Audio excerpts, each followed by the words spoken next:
Señor les bendiga grandemente. Continuamos con el estudio Conociendo a Jesús. El tema de este día trata acerca de la transfiguración de Jesús. Lo podemos encontrar en el Evangelio de Marcos, capítulo 9, del versículo 2 al 9. También está en el Evangelio de Mateo, capítulo 17, del 1 al 9. Y también lo podemos encontrar en Lucas 9, desde el 28 hasta el 36.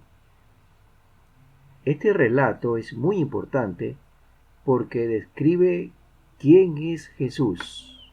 En el relato que vamos a ver, Jesús adopta un cambio en su apariencia y le aparecen dos profetas del pasado.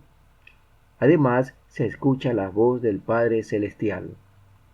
Voy a estar utilizando la Biblia Reina Valera de 1960 y he escogido el Evangelio de Marcos para hacer el análisis de este día. Marcos 9. Voy a comenzar a leer a partir del versículo 2.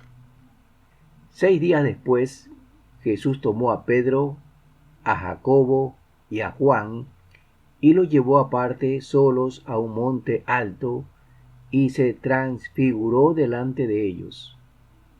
Y sus vestidos se volvieron resplandecientes, muy blancos, como la nieve, tanto que ningún lavador en la tierra los puede hacer tan blancos.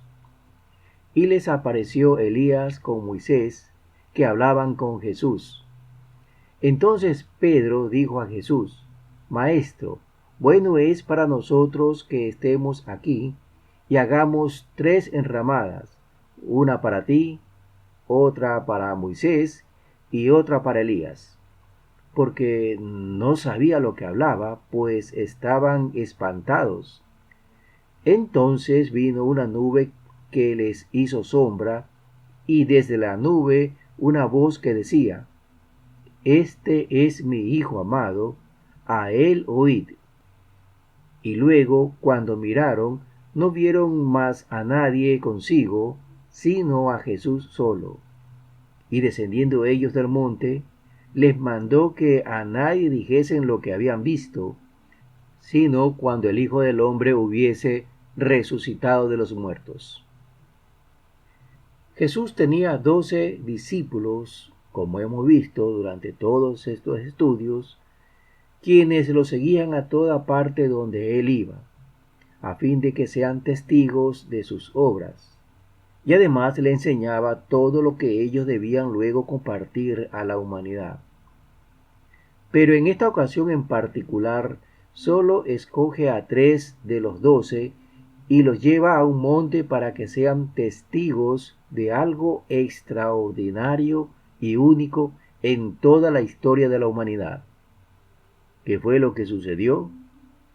La apariencia de Jesús fue cambiada.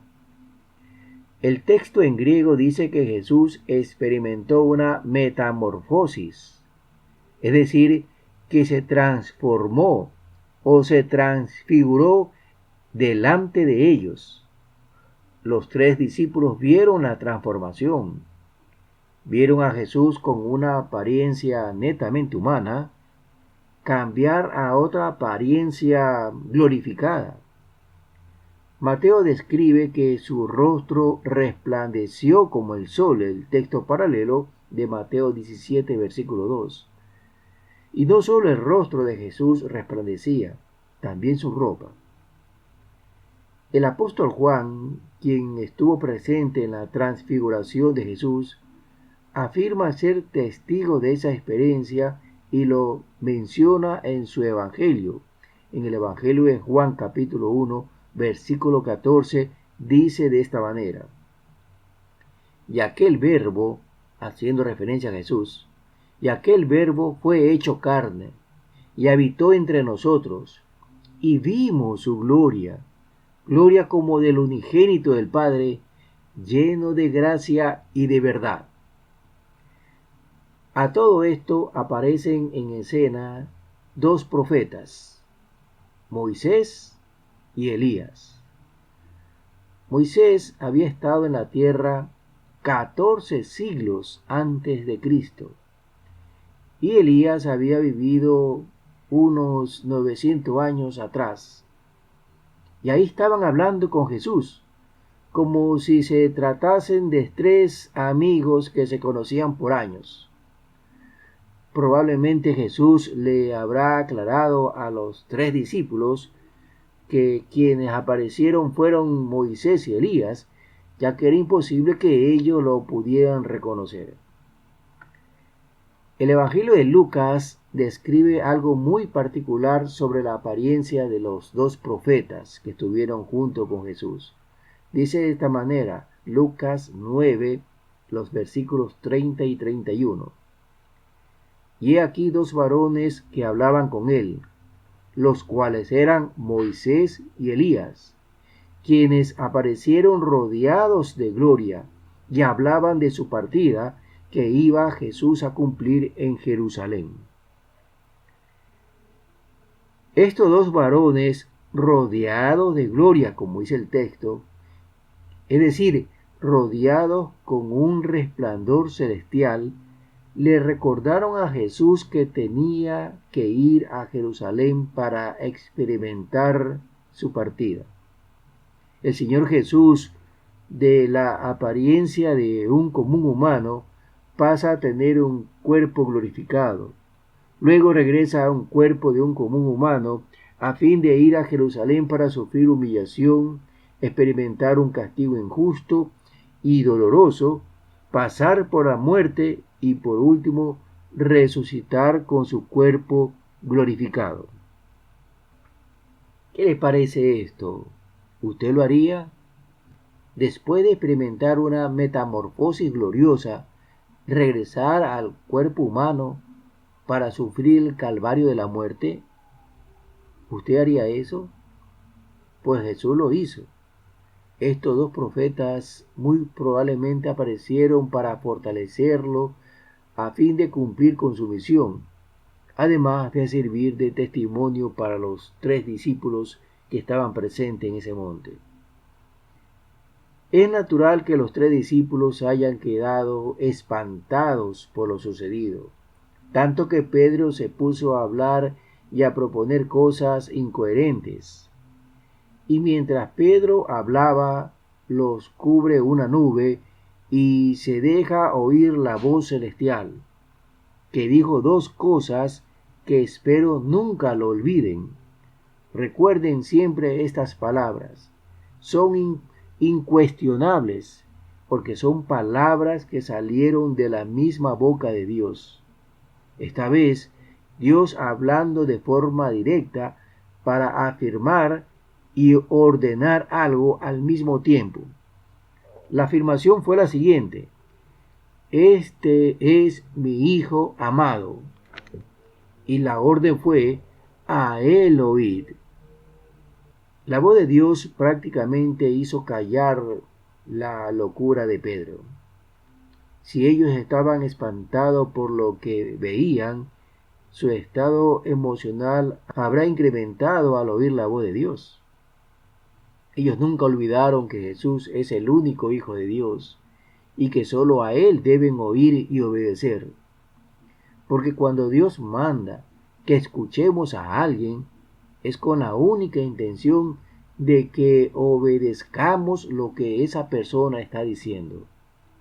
Cuando terminó todas estas experiencias sumamente extraordinarias, Jesús le ordena que no cuenten nada a nadie hasta que Él resucite de los muertos.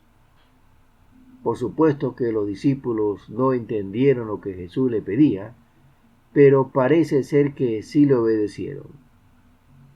Pasado algunos años de lo sucedido, todos los discípulos llegaron a conocer lo que pasó en el monte Santo. Por eso ellos predicaban convencidos de todas las promesas hechas por Jesús, ya que Dios había ordenado que a Él debemos oír. No hay razón para escuchar enseñanzas contrarias a las de Jesús, como irse en contra de la orden de Dios. El Maestro, el Pastor, el Señor es Jesús, y no hay otro. Los cristianos siguen y creen en Jesús y no en ninguna religión que enseñe cosa diferente, por mucho que se llame esa religión cristiana. Parte de las órdenes de Jesús fue esperar su segunda venida, la misma que fue ratificada por ángeles y por el Espíritu de Dios. Y Pedro es categórico en afirmar que su segunda venida está basado también en la experiencia que ellos tuvieron cuando Jesús se transfiguró. Les leo la segunda carta de Pedro en el capítulo 1 y los versículos desde el 16 hasta el 18. Porque no os hemos dado a conocer el poder y la venida de nuestro Señor Jesucristo siguiendo fábulas artificiosas, sino como habiendo visto con nuestros propios ojos su majestad. Pues cuando él recibió de Dios Padre honra y gloria, le fue enviada desde la magnífica gloria una voz que decía: Este es mi Hijo amado, en el cual tengo complacencia. Y nosotros oímos esta voz enviada del cielo cuando estábamos con él en el Monte Santo. La verdadera fe cristiana está fundamentada en evidencias. Millones de personas en los 2000 años de cristianismo hemos sido testigos que las promesas del Señor Jesús se han cumplido, se cumplen y terminarán cumpliéndose lo que falta. Millones de personas hemos sido testigos de la presencia de Jesucristo en nuestras vidas, afectándolas para el bien. Por eso ruego al Padre Celestial que aquella verdad también se haga realidad en todos quienes escuchan este mensaje. Que el Señor lo bendiga grandemente.